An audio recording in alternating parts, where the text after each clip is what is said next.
ఒకవేళ అమెరికా వచ్చి ఇరాన్ని అటాక్ చేస్తే పరిణామాలు ఎలా ఉంటాయంటే ఇర్రిపేరబుల్, అసలు మీరు పూడ్చుకోలేనంత నష్టాన్ని నీ కలిగిస్తాను అని Iran supreme leader Ayatollah Ali Khamenei హెచ్చరించడం జరిగింది. ఏ విధంగా నష్టం జరుగుతుందంటే రెండు విధాలు. ఒకటి, గల్ఫ్ ఆఫ్ హర్మూజ్ని క్లోజ్ చేయడం. రెండోది ఏంటంటే ఈ ప్రాంతంలో ఇరాన్ చుట్టూరు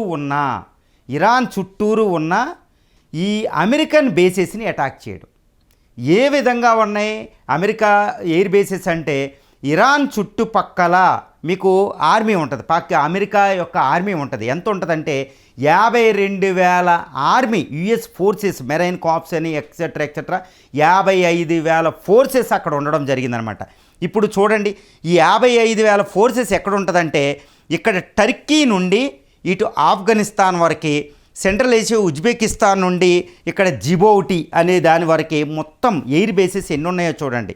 ఇరాన్ చుట్టూరు వరకే ఎన్నో డజన్ల కొద్దీ ఎయిర్ బేసెస్ ఉంటాయి. ఇక్కడ ఆర్మీ ఉంటుంది, అన్నీ ఉంటుంది. ముఖ్యంగా ఈ గల్ఫ్ ఆఫ్ హర్మూజ్ దగ్గర ఉన్న ఈ Oman, UAE, Qatar, Bahrain, Kuwait, Iraq, ఇక్కడ వరకు ఈ టర్కీ వరకు ఉండే ఎయిర్ బేసెస్ చాలా ప్రధానం. అదేవిధంగా ఇటు ఆఫ్ఘనిస్తాన్లో 4 ఎయిర్ బేసెస్ ఉన్నాయి. ఈ 4 ఎయిర్ బేసెస్, తర్వాత ఈ ఉత్తర ఆఫ్ఘనిస్తాన్లో ఉన్న ఎయిర్ బేసెస్ చాలా ప్రధానం. వీటి ద్వారా దీన్ని అటాక్ చేయబోతుంది. తర్వాత టర్కీలో ఉన్న ఎయిర్ బేసెస్ కూడా ప్రధానం, ఇరాక్లో కూడా. ఇదిగోండి, ఇరాక్ అంటే ఇరాన్ దగ్గరలో ఉన్నాయి. ఇప్పుడు ఈ ఎయిర్ బేసెస్, ఈ మిలిటరీ ఎయిర్ బేసెస్ దగ్గర 55,000 అమెరికన్ ఫోర్సెస్ ఉన్నాయి. వీటిని ఇరాన్ తన యొక్క ఫతే, సిజిల్, అదేవిధంగా ఫతే, ఇవి ఇతర యొక్క క్రూయిజ్ బాలిస్టిక్ మిసైల్ పరిధిలోకి ఇవన్నీ వస్తాయి అన్నమాట. 3,000 కిలోమీటర్ల పరిధి ఇది కొట్టగలిగింది మిసైల్ ఫోర్స్తో. ఈ మిసైల్ ఫోర్స్ను ఉపయోగించుకుని వీటిని అటాక్ చేస్తాయి. కాబట్టి అమెరికా చాలా డేంజర్లో ఉందనేది ఒక అర్థం. అది ఇర్రిపేరబుల్ లాస్. తర్వాత వీటి వల్లే ఈ గల్ఫ్ ప్రాంతంలో అమెరికా యొక్క ఆధిపత్యం ఉంటుంది. వీటిని అటాక్ చేస్తే చైనా, రష్యాలు కూడా దీనికి సహాయం చేస్తాయి. చూడండి, కాస్పియన్ సీ ద్వారా ఈ రష్యాకి కనెక్ట్ అయి ఉంటుంది, సెంట్రల్ ఏషియాకి కనెక్ట్ అయి ఉంటుంది. ఈ బ్లాక్ సీ నుంచి రష్యా కనెక్ట్ అయి ఉంటుంది. అంటే రష్యాకి బౌండరీ ఉందని అనమాట. ఇక్కడ నుంచి మిసైల్ సప్లై ద్వారా వీటిని కొట్టేది. రష్యా, చైనా బాగా హెల్ప్ చేస్తే ఇరాన్కి. ఎందుకంటే అమెరికాని అటాక్ చేయడం అంటే ఆ ప్రాంతంలో దాని ఆధిపత్యం పోతుందన్నమాట. కాబట్టి ఇక్కడ ఎయిర్ బేసెస్, వీటి ద్వారా ఇరాన్ టార్గెట్ చేస్తే అమెరికాకి ఇర్రిపేరబుల్ లాస్ అండి. తర్వాత ఈ పర్షియన్ గల్ఫ్లో, ఇక్కడ రెడ్ సీలో ఉన్న ఈ అరేబియన్ సముద్రం ఉత్తరాన ఉన్న ఈ ఎయిర్ క్రాఫ్ట్ క్యారియర్ను ఇప్పుడు మోహరించింది. యుఎస్ఎస్ నిమిడ్జ్ అని, యుఎస్ఎస్ కార్ల్సన్ అని, వీటి ఎయిర్ బేసెస్ని మీద అక్కడ ఎయిర్ క్రాఫ్ట్ క్యారియర్ను కూడా ఇరాన్ తన దళాలతో దాంతో అటాక్ చేయొచ్చు. ఇవి సైనిక దళాలు అన్నమాట, ఒక్కో దేశంలో ఉన్నవి. ఇరాక్లో 6,000, కువైట్లో 13,000 మంది, బహ్రెయిన్లో యుఎస్ ఫోర్సెస్ 7,000, ఖతార్లో, అదేవిధంగా జోర్డాన్, సౌదీ అరేబియా, ఇక్కడ ఆర్మీ యొక్క మొత్తం 52,000 మంది ఆర్మీ, ప్రపంచంలో అమెరికా ఆర్మీ ఈ ప్రాంతంలో ఉంటుందన్నమాట. వీళ్ళందరినీ చంపేస్తాం, వీళ్ళందరినీ అటాక్ చేస్తామని ఇరాన్ చెప్తుంది. అంటే ఇరాన్ మీద అమెరికా డిగో గార్షియా నుంచి B-2 బాంబర్స్ వీటి ద్వారా అటాక్ చేస్తే ఎయిర్ బేసెస్, వీటిని నేను అటాక్ చేస్తాను అని ఇరాన్ చెప్తుంది.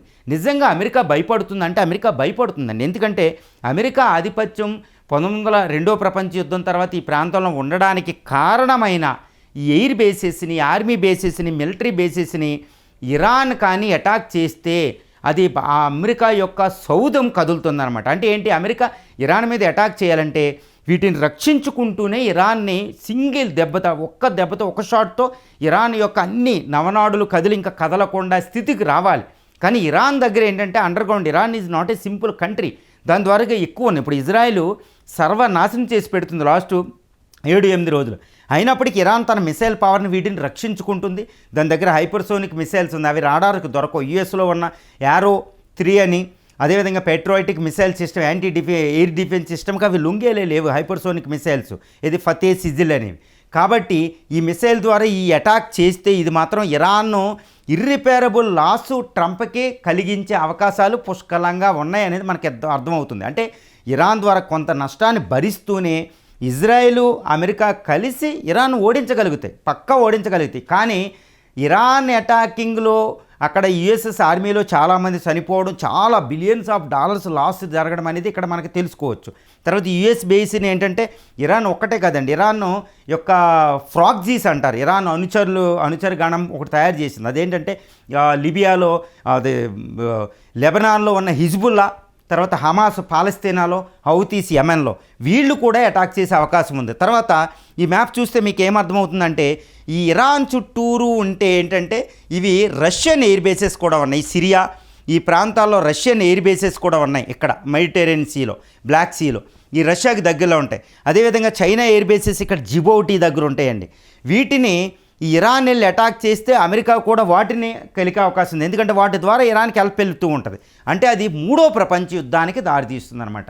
అంటే ఇక్కడ చైనీస్ ఫోర్సెస్ ఉన్నాయి, రష్యన్ ఫోర్సెస్ ఉన్నాయి, అమెరికన్ ఫోర్సెస్ ఉన్నాయి. వీటి వల్ల ఒకళ్ళదానికి ఒకళ్ళు కొట్టుకుని ఈ ప్రాంతం అల్లకల్లోలం అంటే మూడో ప్రపంచ యుద్ధానికి వేదిక ఈ ప్రాంతం అవుతుందనేది ఈ మ్యాప్ ద్వారా మీరు చూడవచ్చు అనమాట. ఈ Syria, Iran, Iraq, Bahrain, Kuwait ఈ ప్రాంతాల్లో రెండు ఇప్పుడు చూడండి, ఎరిత్రియా, ఈ జిబౌటి దగ్గర రెడ్ సీలో ఈ ప్రాంతంలో ఇరాన్లో ఇవన్నీ చైనా ఇటు రష్యా ఇటు అమెరికన్ ఫోర్సెస్ ఉంటాయి. వీటి మధ్య తగవం మొదలుపెడితే ఇక్కడ మూడవ ప్రపంచ యుద్ధం తప్పితే వేరే గత్యంతరం లేదనే ప్రపంచం భయపడుతుందన్నమాట. అంత ప్రమాదకరమైన రీజనే ఇది మత యుద్ధాలకు వేదిక, క్రూసేడ్స్ ఉంటాయి. ఓకే, ఇదంతా రెండవ ప్రపంచ యుద్ధానంతరం ఇక్కడ ఇజ్రాయెల్ 1948లో ఫామ్ అయినప్పటి నుంచి అది సర్వైవల్ ఆఫ్ ది ఫిట్టెస్ట్, తన అస్తిత్వాన్ని నిలుపుకోవడానికి ఇప్పటివరకు 9 అతిపెద్ద వార్లు ఇప్పుడు ఇజ్రాయెల్ చేసింది. ఈ ప్రాంతంలో సూపర్ పవర్ ఎవరంటే ఇజ్రాయెలే. ఇరాన్ సూపర్ పవర్ కాదు, ఇజ్రాయెల్నే సూపర్ పవర్గా మనం పరిగణించాలి. ఇజ్రాయెల్కి సపోర్ట్ ఎప్పుడు అమెరికా ఉంటుంది, కానీ ఇరాన్కి సపోర్ట్గా రష్యా, చైనాలు ఉన్నాయి. ఇప్పుడు ఇంతవరకు 1948లో ఇరాన్ ఫామ్ అయినప్పటి నుంచి అతిపెద్ద దేశం శత్రువు ఎవరంటే చెప్పాలంటే దానికి ఇరాన్ అని చెప్పాలి. ముందు ఫ్రెండ్స్ అయినా 1980 ఇస్లామిక్ రెవల్యూషన్ తర్వాత 1979 నుంచి ఇరాన్కి దాని శత్రు దేశంగా మారింది.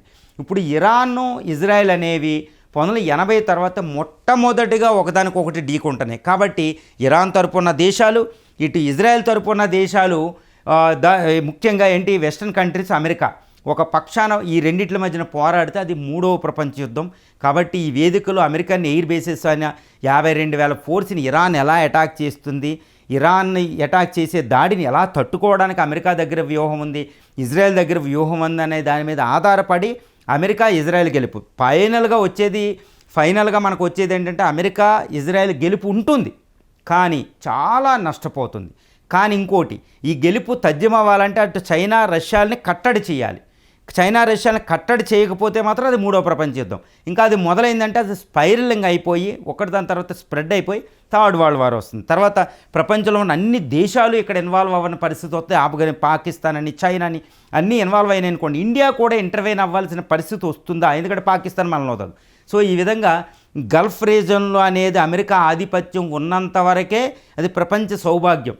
అమెరికా ఆధిపత్యం పోయిందంటే అది మహాప్రళయానికి దారితీస్తుంది. ఎందుకంటే ఆయిల్ రిచ్ ఉంది, ఆయిల్ ఎలా వస్తుంది మన ఇండియాకి రావాలి. అది అంటే అమెరికాకి ఏంటి, నేను ఎలా చెప్పాను అనుకుంటారు, అమెరికా అక్కడ ఉండడం వల్లే ఇంటర్నేషనల్ లాస్ ఇంప్లిమెంట్ అవుతున్నాయి. ఇప్పుడు అమెరికా అక్కడ నుంచి కదిలిందంటే అది రష్యా, చైనా చేతులకు, ఎస్పెషల్లీ చైనా చేతులకు, రష్యా కూడా కంట్రోల్ చేయలేని పరిస్థితి, చైనా చేతిలోకి వెళ్తే మనకి ఎగ్నెస్ట్గా పనిచేస్తుంది. కాబట్టి యుఎస్ ప్రెజెన్స్ ఆ ఏరియాలో మనకి భారతదేశానికి చాలా ఇంపార్టెంట్. అప్పుడే ఇంటర్నేషనల్ లాస్ అని, అన్క్లాస్ అని, United Nations conventional law of seas అని 1988లో మొదలైంది, ఇంప్లిమెంట్ అవ్వడం, భారతదేశానికి territorial water, freedom of navigation అని ఇవన్నీ ఉండడం వల్ల ప్రపంచంలో నావిగేషను, ఈ నౌకలన్నీ వెళ్ళగలుగుతున్నాయి. అంటే అమెరికా ఆధిపత్యం మనకి చాలా ఇంపార్టెంట్, ఇండియా సూపర్ పవర్ అయ్యేంతవరకు. తర్వాత చైనాని మనం కట్టడి చేయగలుగుతాం. కానీ ఇప్పుడు ప్రస్తుతం అమెరికా వెళ్ళిందంటే వెంటనే చైనా ఆ ప్రాంతంలోకి వచ్చి మనందరినీ కట్టడి చేసే అవకాశం ఉంటే మంచిది కాదు. కాబట్టి ఇరాన్ నుండి అమెరికా దళాలు తట్టుకుని అక్కడ నిలబడాలనే భారతీయులు కోరుకుంటారు.